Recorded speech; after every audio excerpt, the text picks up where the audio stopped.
all of those methods that I just talked about, as far as authentication and authorization go, specifically the authentication and digital identity piece, a lot of those different mechanisms, there's secret information involved if passing from one party to another, from client to server, from, little hardware pluggable token into the computer. There are sensitive and exploitable areas from the adversarial perspective to just about every one of those mechanisms I described. The technology that my company invented, we have this approach where we're not employing that private or that sensitive or that authenticating data in any part of the transaction whatsoever.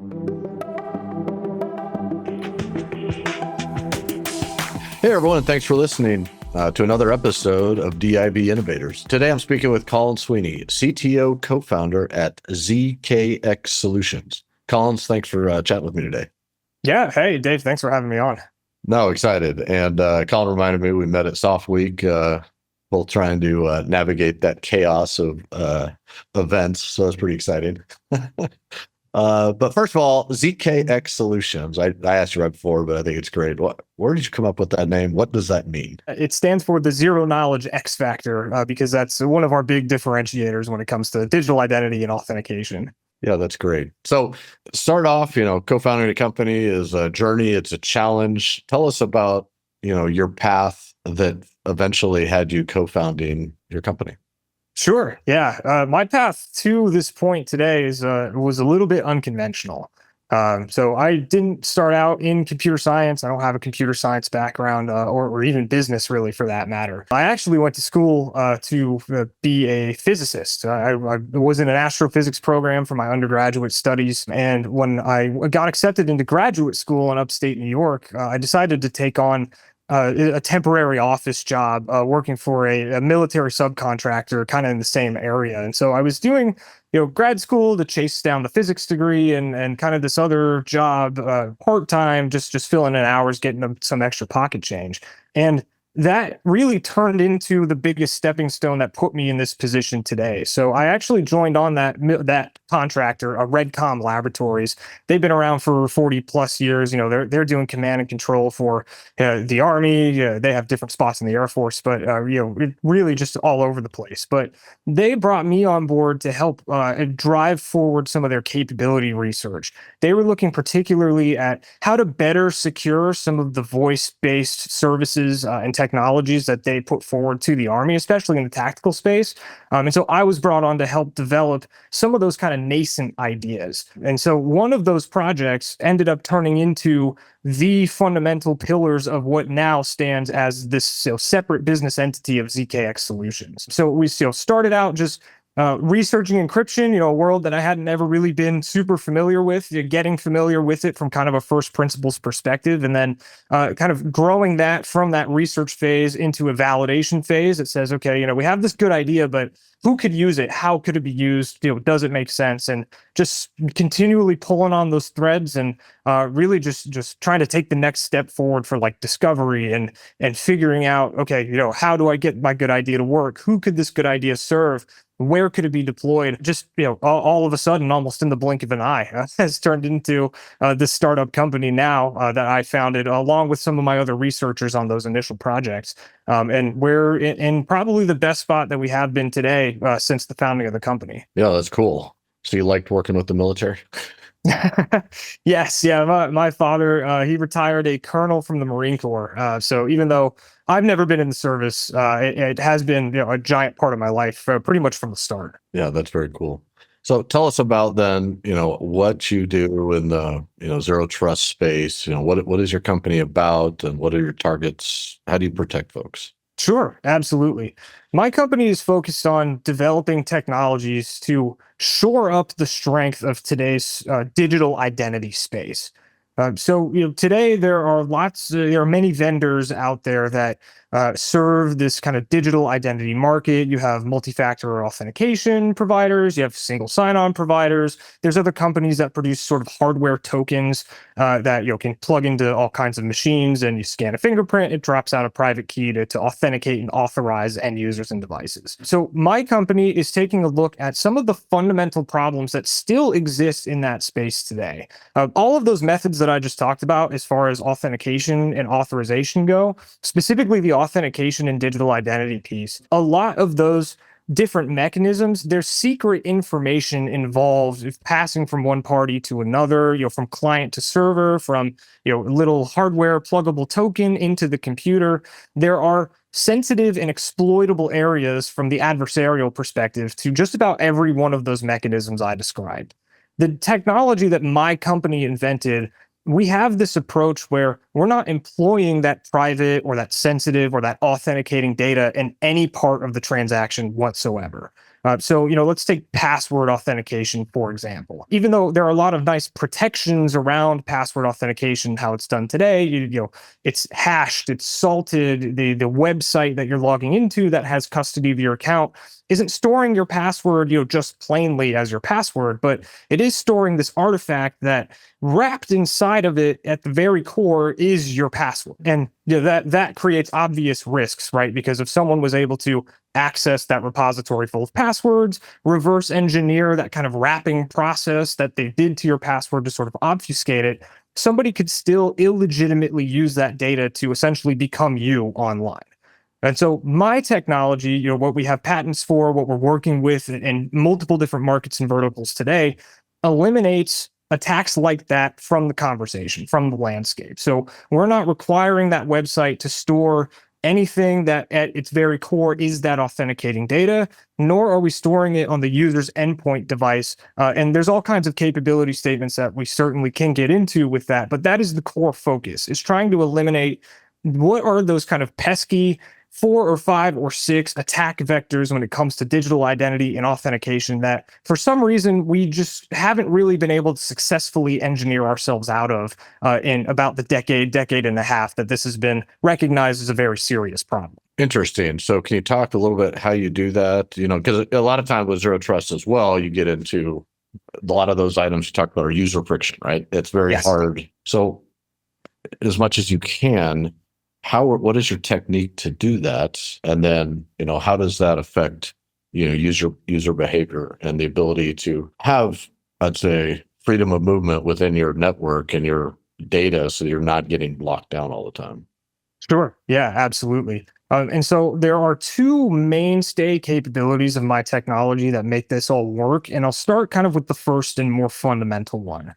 So that capability is known in kind of the academic literature as zero knowledge proofs. Essentially, it's this mathematical transaction that I and some website, or you and I, or person to person or device to device can engage in, where let's say I could convince you that I know the password to my account.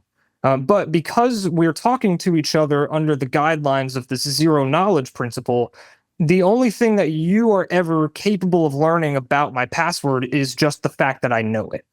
So you don't get any kind of intelligence on how long my password might be, how many characters, how many special characters are in there. All you are able to tell from this zero knowledge proofing transaction is that I know what my password is, or I don't know what my password is. And so that's kind of the first one, where we have this huge boost to security where, we're not asking that custodians of different accounts store that kind of authenticating or sensitive data anywhere, or asking the devices to kind of keep custody of that information. So that's capability number 1. The second capability is actually patented by ZKX Solutions. So this is exclusive to our multi-factor authentication protocol, our technology suite, is that once I have a user that successfully passes one of these authentication checks under the zero knowledge guidelines. So I have a user on a device that's interacting with some kind of authentication, ritual or cadence, whatever you want to call it. I'm entering a password, I'm scanning an NFC card, I'm plugging a CAC into a CAC sled. They are interacting with the system in some form or fashion. Our technology then allows a session attestation, an automatic non-interactive authentication period that says, okay, if this user successfully authenticates interactively the first time, they can automatically, without input from the user, re-authenticate, basically on demand. And so this is how we have set up to this point, especially in zero trust, right? Where you have every resource on the network potentially protected by its own microperimeter, which in turn comes with maybe its own access policy attached to that microperimeter.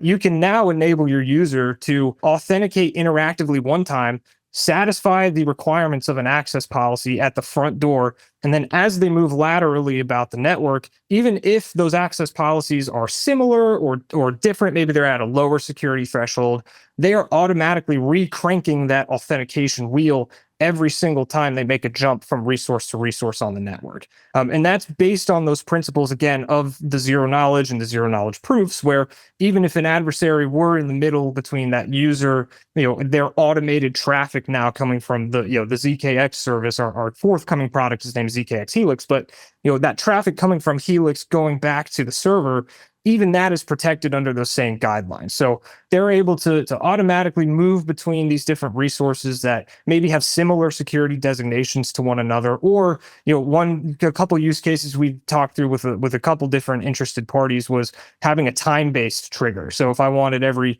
100 milliseconds to recrank that wheel and make sure that hey, that previous authentication still stands, we can absolutely do that. Or if it's just purely event-based, let's say I went from this email in my inbox marked sensitive to this email in my inbox marked unclassified or insensitive or whatever, we can also crank the wheel on that trigger as well. So part of your Helix, looking at your website, it talks about initiating connection requests with the artifacts, the identity, and the confidence score. The first two are they seem fairly straightforward, but what is that really doing? What is that confidence score? How do you, determine that?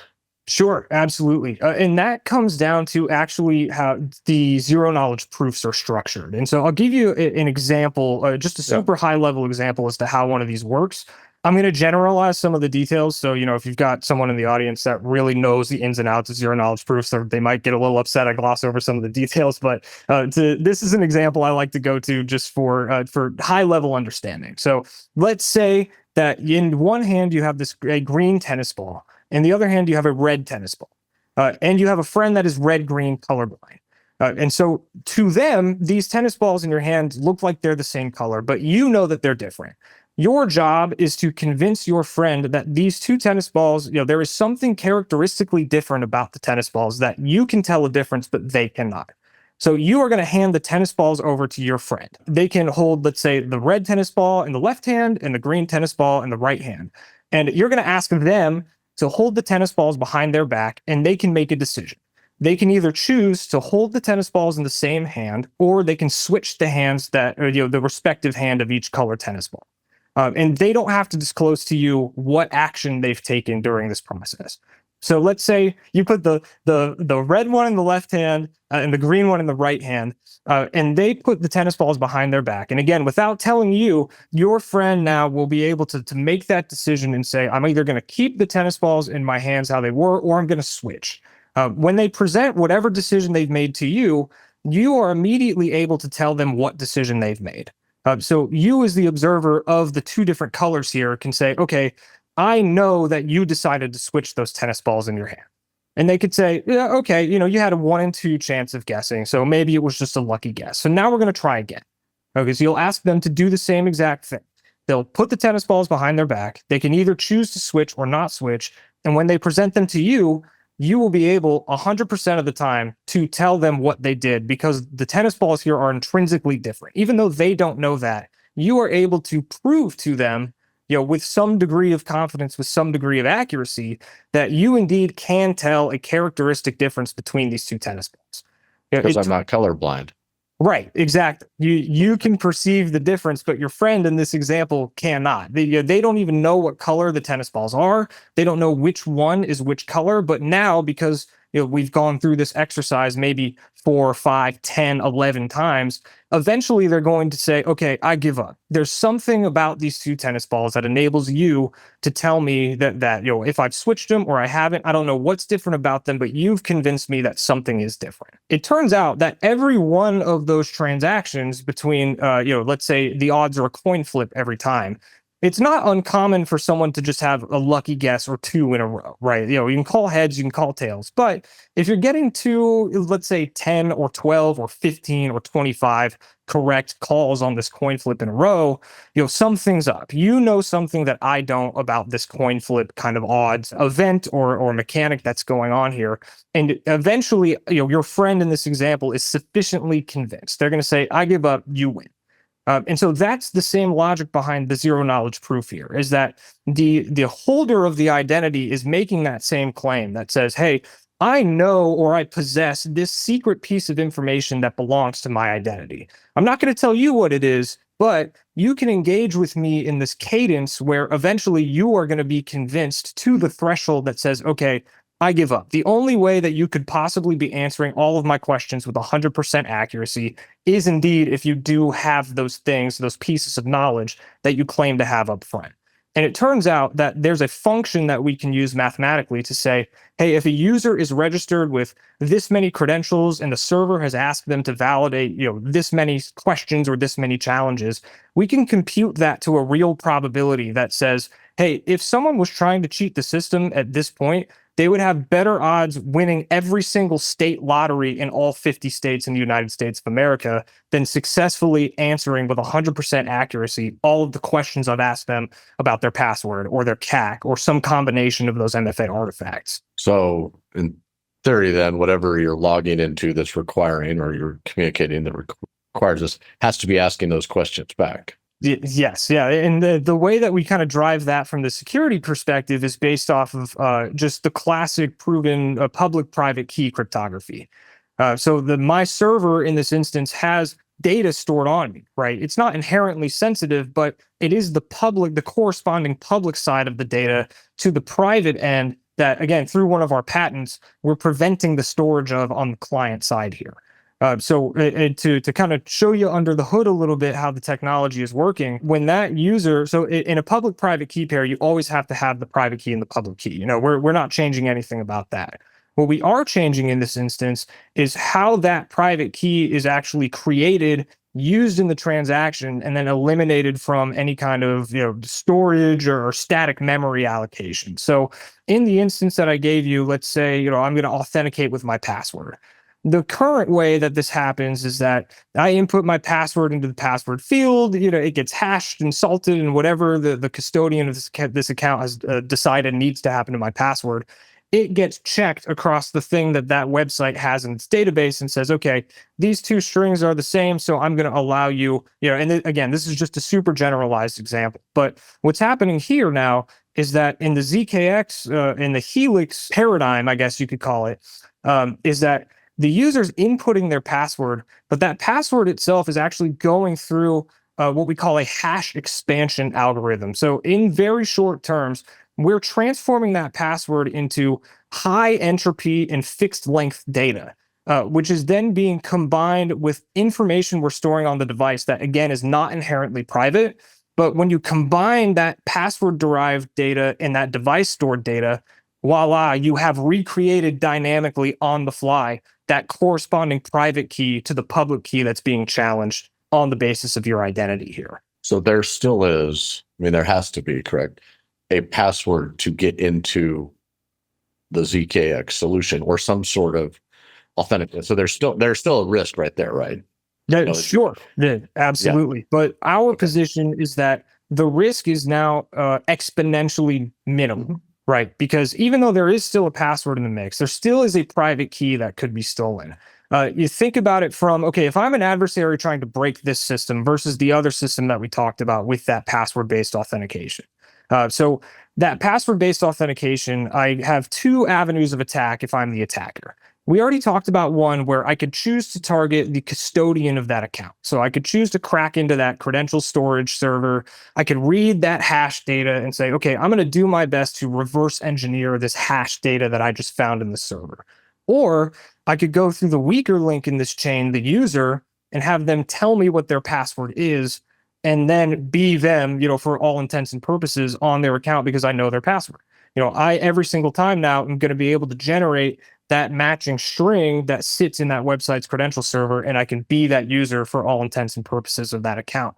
What we're doing here is we're almost distributing that risk on the user end and on the server end. So the server here is not responsible for storing any of that sensitive or really password or credential derived information.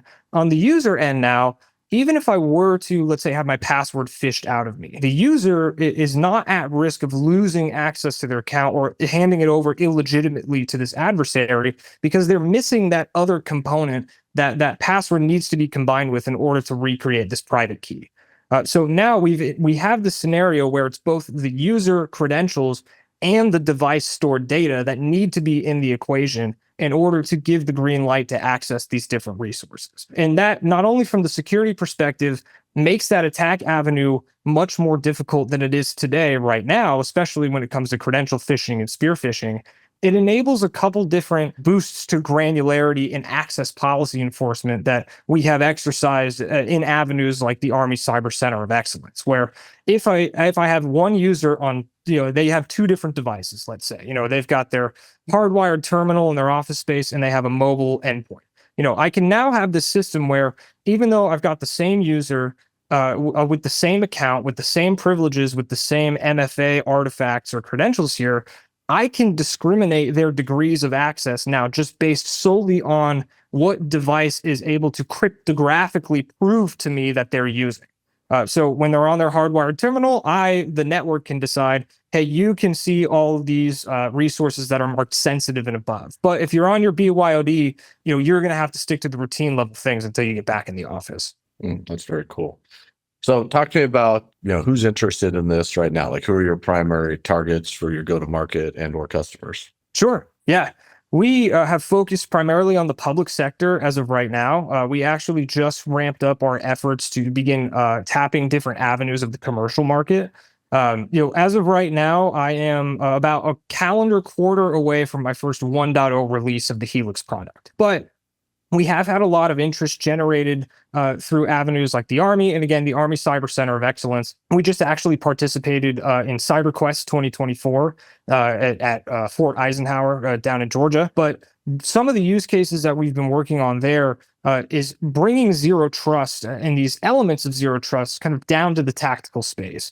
Which has been a little bit of a strategic problem as far as some of the other vendors in the public industry are concerned, and some of these more mainstream approaches to doing, the enterprise-wide zero trust. There's a lot of dependence on cloud and trying to have this always dedicated uptime, the connection to the mothership, if you will, is kind of being baked into some assumptions that, at least from our perspective, and especially the public sector counterparts that we talk to and work with, are not exactly comfortable assumptions to be making. So we have seen a lot of traction in working with other companies, partnering with other technologies to bring forth this sort of locally managed access control solution where I can not only receive those access policy or those enterprise level instructions from higher areas of the echelon, I can also enable the commander that's at the lower part of the echelon to make risk-based decisions about his own access on his own networks. And this has interesting implications, especially for, thanks to the zero knowledge proofs of being almost exclusively driven by that public data stored on the server side of the mission partner environment as well. So trying to reach across those organizational lines and say, hey, if I see that you, let's take an attribute-based access control example, for instance, saying, hey, if I see that you're from the NATO organization, I want you to have access to only these kinds of resources. Versus if you belong to the Army, you can access this entire network. Those are some of the questions that we are starting to investigate and actually start to field and implement. Right now, it's everything's in the experimental phase, but we're moving forward with some efforts there. But one of the key differentiators that we found is that we are able to enable these units and these formations to have this capability in an almost totally disconnected fashion. So not having to reach back up out into the cloud or higher up into the enterprise to read this identity data and make data enforced or attribute driven decisions about access to these resources in the tactical space. That's fantastic. Do you find, everyone's talking zero trust, that's the new buzzword. Are you finding it difficult to identify your differentiators? As I think you've explained some of them. Is that a tough sell to potential customers? Certainly for some, it's hit or miss a little bit, and you have to do a lot of convincing on. I know that there's about 20 different images of what everyone's kind of told you zero trust looks like, and here I'm going to introduce to you the 21st.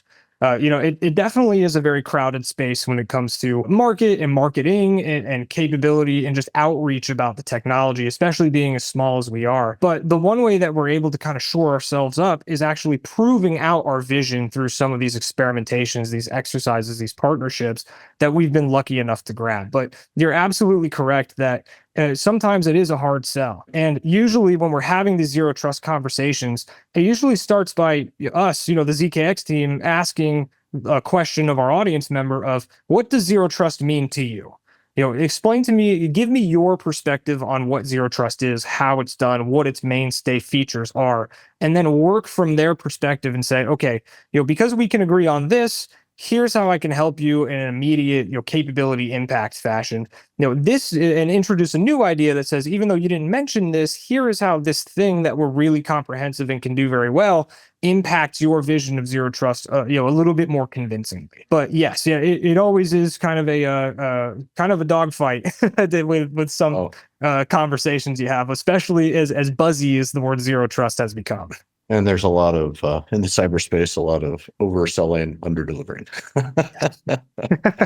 Notorious. I call lots of snake oil out in that space. No, tons. Talking about so you had this concept, developed, was it at your previous company where you came up with this, or did you break away and then do some research to identify what this was going to look like? Sure. Yeah, it actually did start at our at Redcom Laboratories, who actually is our parent company as of right now.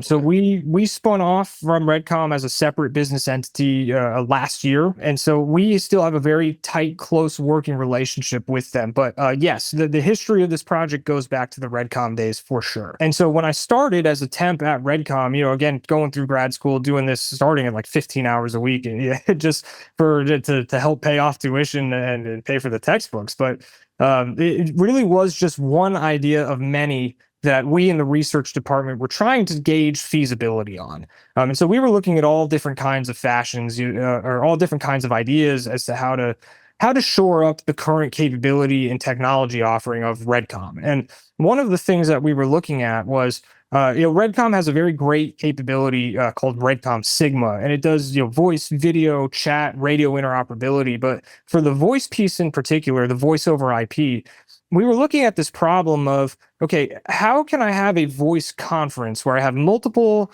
individuals on multiple devices coming in to talk over this voice bridge, but maybe some individuals on the call don't want these unknown parties to be privy to their phone number.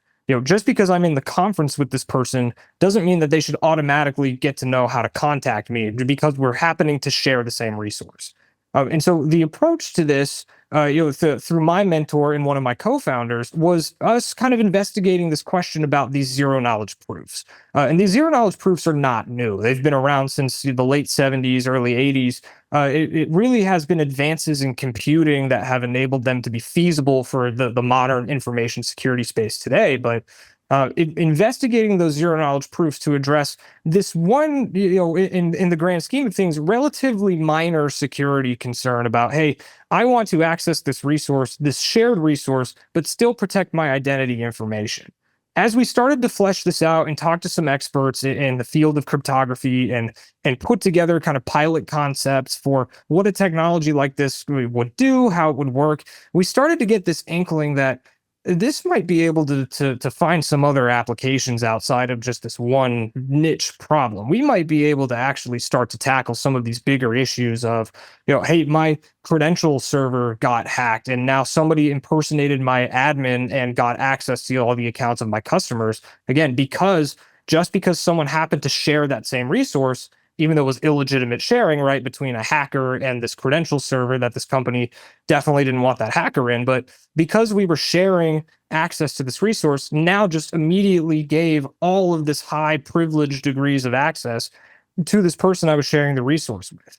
And eventually, these conversations about this idea turned into how, what is the extent of this? What is the limit of it? What are the boundaries of this idea really? And being able to have the freedom to look at that question without any real reservations about it. It's really see how far this idea could go. It gave us the momentum and the legs that we needed to eventually realize that, hey, this not only solves that one problem we started out to solve, this gets after key, areas in the digital identity space that we're standing up organizations to try to solve. There's new engineering happening every day. And so it was just really exciting to go from, looking back on it now, even though it was the day to day was certainly a grind, but it's nice to look back on it now and say, hey, that one idea that we had, the space and the resources, just kind of pull on that thread and see where it went, eventually became prototypes and patents and opportunities. And now, again, in just about 3 months here, product that is really going to start making a big impact, especially with regard to how we use and think about digital identity and zero trust today. What vertical are you seeing the most traction with? Definitely defense right now. For sure. Yeah, definitely defense. We've picked up the most momentum. We've gotten some pretty good successes showcasing this technology to different parts of the Navy, a lot of the Army. And we are working a couple exercises still and phases of experimentation with the Army and some of our industry partners to say, okay, we've proven to you that this idea works. This vision of zero trust applies to this tactical space. It can live in your environment. Now we're working to see it at scale. Now let's see it under simulated operations. Now let's see how much does this bend and will it not break? Right. So, you guys are, in theory, you're proposing deploying this, in a highly, very austere environments, highly contested, but highly available environments, which come with challenges. How do you, what's your strategy with you and your team to be successful in, battlefield and critical infrastructure type settings? Sure, absolutely. Right now, it's been just trying to get the audiences with those players in those industries to understand what their requirements are. Who are they already working with today? What are their pain points? We had, again, the luxury of being so close to Redcom Laboratories, understanding really their customer profile very well. We understood right from the get-go, the initiation, the founding of our company, what some of the cyber-enabled pain points of your Army warfighter were. What some of those kind of more tactical burdens of modern cyber on those network operators, what those looked like, what those felt like. We had a really good degree of familiarity with that. As we start to look at these other market verticals now, we're finding ourselves having to go through a similar kind of exercise where we have to, really be honest about what the things that we don't know are, and then, figure out what are the most effective ways to start learning that information for gaining those contacts, such that we can have these well-informed conversations of, hey, I've got this really cool technology that certainly could do a lot for your organization, your structure, your business. I need to learn more about you such that I can tailor the features, the mechanisms of what I want to offer to your market to make sense for you. Because even though we are finding a lot of traction in that public space, in the tactical arena, not every market vertical works under that same set of operations or assumptions, or even the other partner technologies that we would need to interface with in order to start making reasonable strides forward in those different market spaces. And that's sort of where we find ourselves, at least when trying to break into these other verticals recently. Fantastic. So AI, quantum computing, those are all, rapidly being expanded into capability sets. How do you see that impacting you, and how do you see that impacting cybersecurity moving forward? Sure. Yeah. And that is a question that we certainly wanted to get ahead of, at least with regards to our own technological development. And so I can talk about some of the kind of architectural decisions that we've made in our forthcoming product to sort of not act as a roadblock to progress, because those things are coming. Those things are going to hit the market eventually. I know that there's forecasts and ideas about when that's going to be, but we don't know for sure. We have one way of doing things now that, some things are going to be compromised by the advent of quantum computing, especially as it becomes more and more available.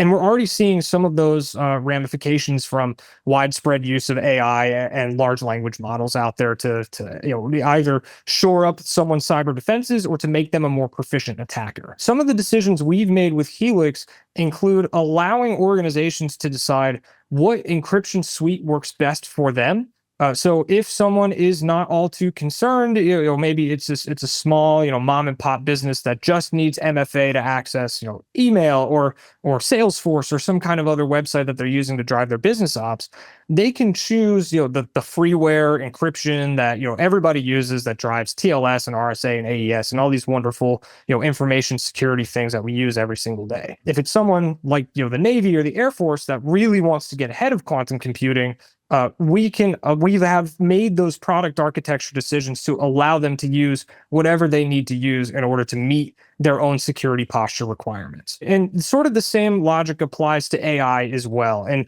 one of the things that we're actually proving out in these different exercises with these different experimentation opportunities is the ability for our platform, specifically the kinds of access policies that administrators are able to create using our multi-factor authentication as the policy enforcement piece of their access control platform. We are building in those considerations into our projects such that we can be managed by an autonomous security response or security intelligence tool. Which is something that is starting to come out in the market. You're hearing conversations about that, and there are certainly security event management platforms that are very powerful today. But in some of our partnership conversations, some of our technologies that we would hope to interface with, we are making those considerations of, hey, we need to make this make sense for both a human user to administer and make changes to, as well as an automated, let's say, an AI-driven policy engine that says, hey, I know 30 seconds ago we were all using 2FA to access this kind of resource, but I just picked up this piece of intelligence that says somebody might be using this exploit on that resource that hosts that nice, wonderful thing. So now we all need to use 3FA for that resource until we get this issue resolved. So we're making considerations there. And to answer the second part of your question, how it would impact industry, one of the things that I would expect to see are sort of a fighting fire with fire attitude, sort of the yin and the yang of these disruptive technologies, right? Where quantum computing certainly can do a lot of impactful things for the offensive side of cyber.